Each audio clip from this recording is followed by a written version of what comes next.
ମୋହନ ସରକାରଙ୍କ ବଡ଼ ଭେଟି ଭତ୍ତାରେ କରାଗଲା ବୃଦ୍ଧି ସମସ୍ତଙ୍କୁ ମିଳିବ 3000 ଟଙ୍କା।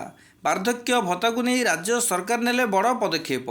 ପୂର୍ବରୁ ମିଳୁଥିବା ଭତ୍ତାର ପରିମାଣରେ ହେବାକୁ ଯାଉଛି ବୃଦ୍ଧି। ପୂର୍ବରୁ ନିର୍ବାଚନ ପ୍ରଚାର ସମୟରେ ବିଜେପି ତରଫରୁ ଘୋଷଣା କରାଯାଇଥିଲେ କି ଯଦି ବିଜେପି ଓଡ଼ିଶାରେ ସରକାର ଗଢ଼େ ତେବେ ଭତ୍ତାରେ ମଧ୍ୟ ବୃଦ୍ଧି ହେବ। ବର୍ତ୍ତମାନ ବିଜେପି ଓଡ଼ିଶାରେ ସରକାର ଗଢ଼ିବା ପରେ ରାଜ୍ୟ ସରକାରଙ୍କ ଦ୍ୱାରା ଭତ୍ତା ବୃଦ୍ଧିକୁ ନେଇ ବଡ଼ ଘୋଷଣା କରାଯାଇଛି। ପୂର୍ବରୁ 60 ବର୍ଷରୁ ଉର୍ଦ୍ଧ୍ୱ ଲୋକଙ୍କୁ 700 ଟଙ୍କା ଭତ୍ତା ମିଳୁଥିବା ସମୟରେ 80 ବର୍ଷରୁ ଉର୍ଦ୍ଧ୍ୱ ଲୋକଙ୍କୁ 1200 ଟଙ୍କା ମିଳୁଥିଲା। କିନ୍ତୁ ବର୍ତ୍ତମାନ ସରକାରଙ୍କ ଦ୍ୱାରା ଏଥିରେ ବଡ଼ ପରିବର୍ତ୍ତନ କରାଯାଇଛି। ସରକାରଙ୍କ ଘୋଷଣା ଅନୁଯାୟୀ ବର୍ତ୍ତମାନ 60 ବର୍ଷରୁ ଉର୍ଦ୍ଧ୍ୱ ବ୍ୟକ୍ତିଙ୍କୁ 3000 ଟଙ୍କା ଭତ୍ତା ମିଳିବାକୁ ଯାଉଛି।